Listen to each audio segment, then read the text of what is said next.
Hello. My name is Soham and I'm 19 years old. And in the past year, I went from zero to 50,000 followers, profitable cash flow business, now building a software company, working with millionaires around the world and living the life that I always wanted to live. And this is exactly how I rewired my brain to become a much more successful version of myself and step into the shoes that I always wanted to step into. This is going to be a very raw video. It's going to be one take. There's going to be no cuts. And I have my notes in front of me. I have listed down 20 pointers that are some of the most important things, but some of the most little things that always go unnoticed with people. So the first thing is dressing better. A lot of people have this idea of like just waking up and just getting to work without sort of getting ready and just like making sure that this like attacking work, which is something that I heavily respect. And I did that in the start, but I've added a step in the middle, which is like I wake up and I step into a very nice outfit every single day. I wake up and I want to dress good every single day. I've sort of had a wardrobe revamp over the past year, but I want to step into clothes that make me feel comfortable and make me feel like the founder, the CEO that I do want to be. And this is just something that sort of like makes me take better decisions, makes me feel fresher, makes me feel more sharp and confident on calls. And it's been insanely high ROI for me. The second thing is getting leaner, which is very important because when you're lean, you are again sharp, you're confident on calls, you feel better in your own skin. So it's been a game changer for me as well. Number 3 is investing in latest tech.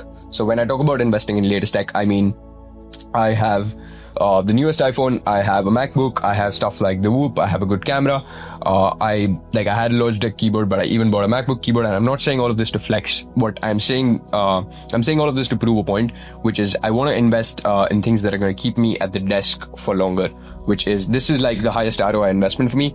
Like if buying a monitor keeps me at my desk for an extra hour every single day, that investment is going to compound heavily in the long run, which is like 1 extra hour a day is like 365 extra hours every single year. And that's a massive payoff, which is like, okay, if it strains my eyes a little less, it is a great payoff for me since I'm spending like 12, 13, 14 hours a day in front of it. So all of this tech, which is like just making sure that if your time is being spent on these things, like your computer or everything, just making sure that you're well equipped there helps a lot. Okay, fourth thing is buying information and access. I spent well over $10,000 last year on mentorship, courses, just learning things quicker and getting access to people who are levels above me and sort of can give me information that can sort of help me push my business even further.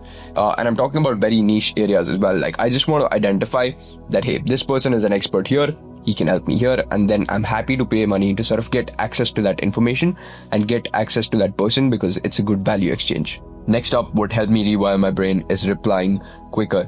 Now, I used to be in the process of like, when I would get a text, I would sort of be like, okay, I've seen the text, I'll reply in like 10 minutes, and those 10 minutes would turn into an hour, the hour would turn into 3 hours. And what happens is, in the back of your mind, you know you're supposed to answer that text, and it occupies brain space. What I did was, I started acting like a customer support agent, right? Like, if you're like, let's say working at the customer support at Amazon, if someone texts you, or if someone calls you, that's sort of like a ticket being raised, like customer support ticket, and your main job is to eliminate that ticket as fast as possible. So that's what I started doing.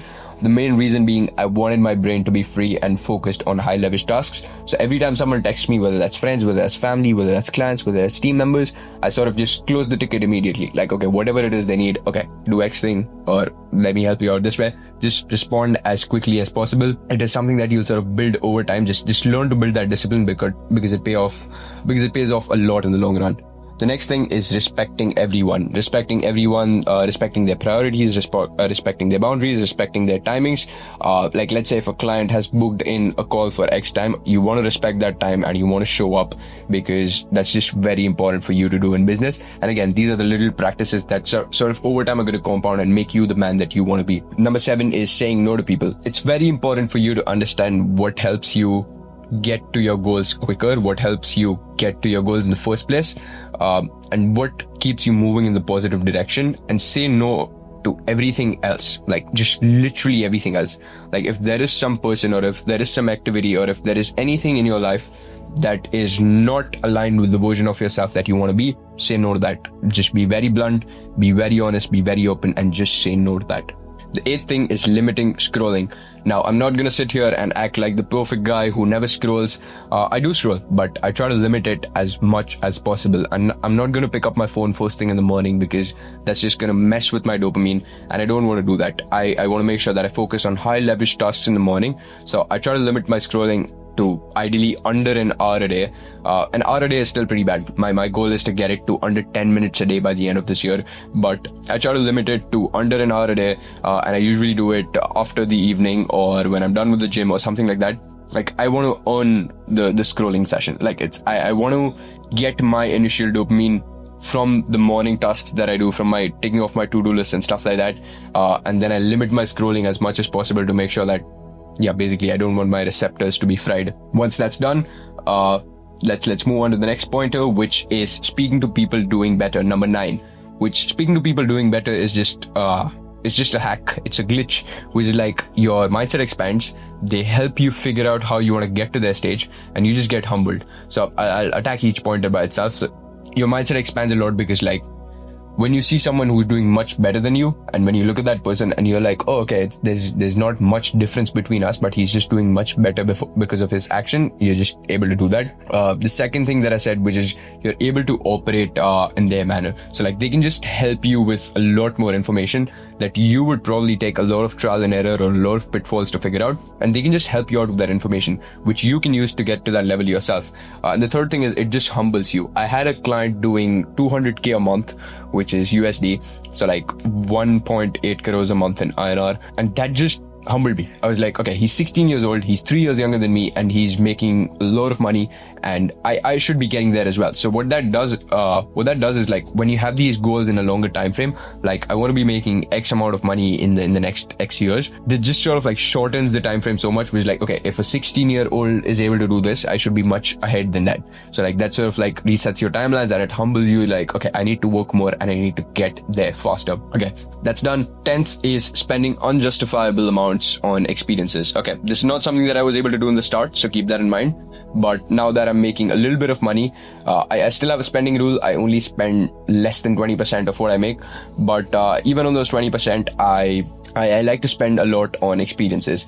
Now, I don't mean I'm spending on experiences every single day, but like, let's say December of last year, I took a trip to Dubai, and I spent a lot of money on things like renting out supercars, staying in the best Airbnbs, spending a lot on dinners, things that might be unjustifiable to a lot of people, but anything that helps me expand my vision and put myself in the right rooms, put myself in the right connections, like paying like $150, $200 a day for the gym there, which is something that, again, unjustifiable to a lot of people, but like, let's say in the sauna of the gym there, we actually met this tech guy who had sort of really old, but he'd sold his company for like 9 figures, and we had like a long conversation with him, and he was talking to me about if I should move to Dubai maybe, and he was like telling me about software companies, and we were just asking questions, picking his brain in the sauna. And you only get that kind of advice, you only get that kind of exposure when you expose yourself to the right environments, to the right rooms. And if it costs money, so be it.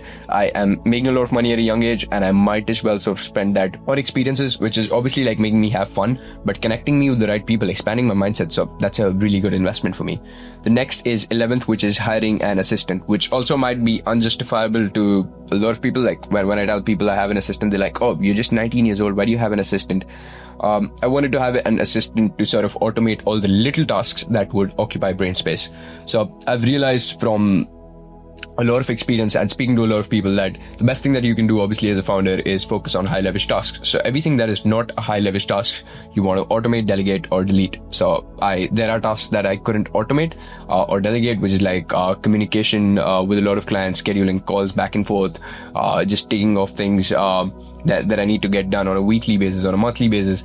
And those things were sort of not taking a lot of time, but taking a lot of brain space. I automated all of those to an assistant. And if you can afford to do that as a founder, do it. Just do it. Like, it's a complete game changer where you can just focus on, okay, I sit at my desk, focus on high leverage tasks, I take calls, I take decisions, and I'm able to move the needle much, much faster.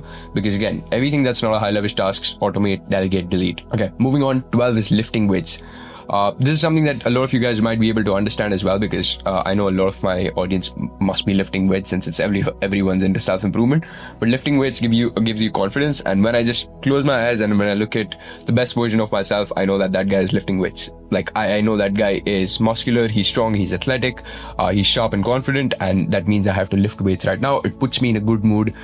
It makes me feel better. Like that's the little thing that it does, which is it makes me feel better. The next thing is optimizing sleep. So that is exactly why I got a Whoop, to be able to sort of show me my sleep score. Sleep is very important. It's one of the most important things if you want to live a long life, and also sort of shapes exactly how your day is going to go. So if I have a 95%, 96% sleep score, I know I'm ready to attack the day. And it's not like this fake thing where you just sort of like, if you see your score is good, you feel better.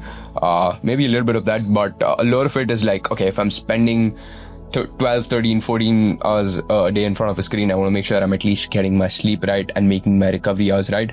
I also have this little sleep routine where 2 hours before bed, I sort of put on blue light blockers, so there's no blue light going into my eyes. I have this red light bar which I sort of turn on an hour before I go to bed, so my entire room is red, which helps as well. And I put on a sleep mask and I put on mouth tape, and when I go to sleep, my room is pitch black, and for the next 7 to 8 hours I'm just locked out. And like I feel like for the past 3 or 4 months I haven't been keeping an alarm as well. I just naturally wake up after 7 to 8 hours of sleep. I have an alarm on my Whoop where it wakes me up when I have done with 100% sleep. So that's pretty good as well. But yeah, optimizing sleep is a major factor. I want to make sure that when I'm recovering, I am recovering the best way possible. I also like to take a warm shower before bed and then step into a cold room, so that's a little bit of contrast therapy and sort of helps you again fall asleep quicker as well.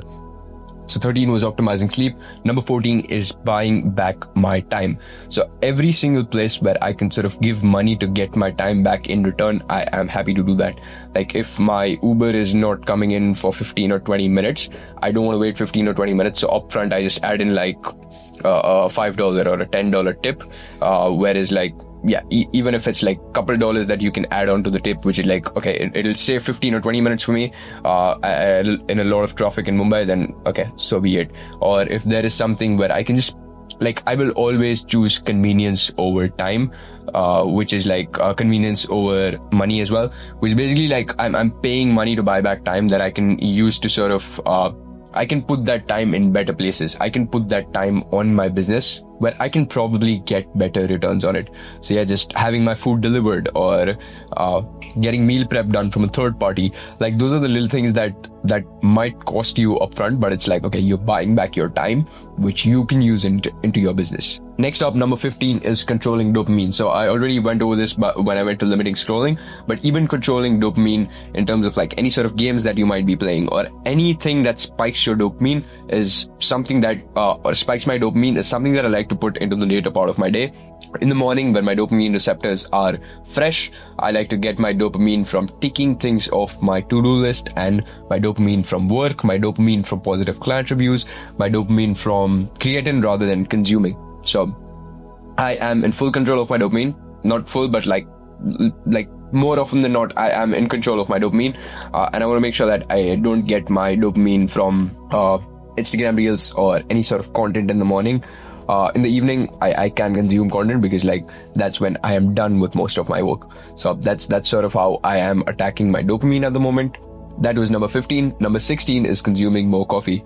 Coffee has been my good friend, and it's very high ROI, which is like it might sound funny to a lot of you guys, but yeah, just wake up in the morning, get a good shower in, get a nice black coffee, and I'm able to lock in for 2 to 3 hours because of the caffeine.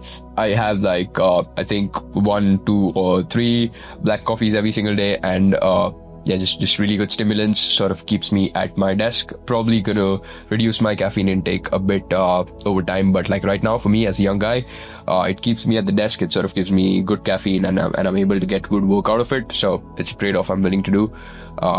And yeah, I know it messes a bit with my gut health and stuff, but I might have to switch to matcha at some point, but for now, coffee does the job for me. Number 17 is filming myself. As you guys can see right now, I make content on Instagram, and I make content on YouTube. So filming myself is my sign of public accountability, which is very important for me, which is like I'm putting out videos every single day. I have millions of people watching me every single day, and I film myself, which sort of like puts my process into a flywheel, which is like, okay, people watch me, that holds me accountable, and as a result I work more, and when I work more I film more. So I've seen that I film myself the most, and I'm putting out the most content when I'm working the most. So filming myself is a habit. Like when you're filming yourself, you're not going to be laying in bed and filming yourself. So filming yourself is a habit that you do. You're probably doing the right thing. You're playing sports, you're working, you're in the right environments, you're traveling. So I like to film myself, and that sort of like ties into the habit of, again, rewiring my brain for success. Number 18 is sticking to my word. This was not something that I was born with. I wasn't the perfect man. This is something that, again, I built over time, which is like, I remember in the past when I was just getting started in business, I would delay calls because I wasn't ready. And a lot of things that I shouldn't be doing because like I would have given my word and then I wouldn't show up, right? So that's something that's very wrong. And you need to realize that it might sound like a very little thing, right? Like, okay, I just delayed a call or I just rescheduled it, but over time, everything compounds.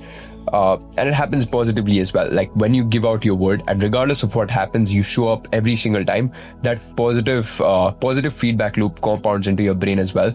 Like when it's not just about accountability to others, right? Like when I say like, hey, I'm going to sleep at 9 p.m. and I'm going to wake up at 5 a.m. And I do that, I get more respect for myself. And as a result, I'm going to do that more often. Now, when I tell someone, hey, I'm going to see you at 9 a.m. tomorrow, and I see them at 9 a.m. sharp tomorrow, I earn more respect from them as well. So again, that's something that sort of sounds very little but helps you a lot in a lot of ways in the long run. Next is number 19, which is increasing my standards. Now this is not just standards for myself, this is standards for everyone. Standards from my team members, standards from my clients, standards from my friends, which is not standards in terms of what friends, but standards of what I tolerate from friends.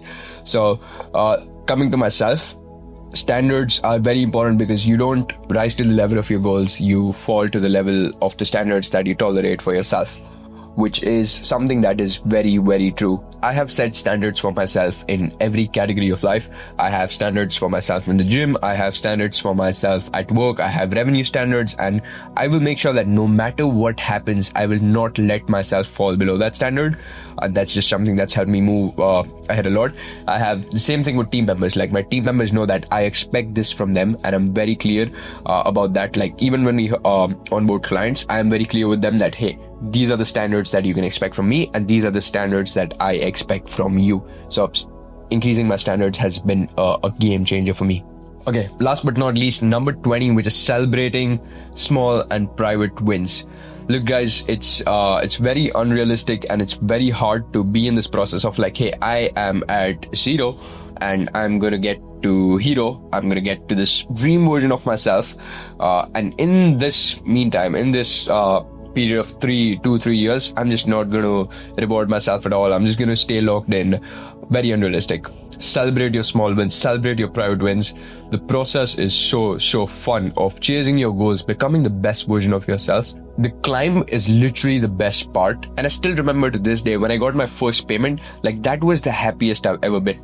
Like I make 100 or like couple hundred times that in payments right now, but I still don't feel that happy that I felt on my first payment. So celebrate every small win that not everyone will see, but just like completing a task that was very hard to complete, or closing your first deal, or closing a second deal which was smaller. Like anything, celebrate every single small win, because that's what the journey is about. Like if you feel like, oh, I'm gonna get to X point and then I'm gonna feel happy, that's not gonna happen. You gotta find your love in the journey, you gotta find your game, and you just gotta get better at, okay, I've achieved something, I'm going to stay happy. Like get into a loop of positive feedback, right? Like you're like operating off of like, hey, I did this and okay, I rewarded myself. Okay, I'm going to do the next thing. Like you're winning and winning and winning, versus if you set your winning bar at the highest degree, you don't win for a long time, and that's eventually causes burnout and a lot of different things. So yeah, just learn to positively reward yourself. Alright guys, I think that was it from my list.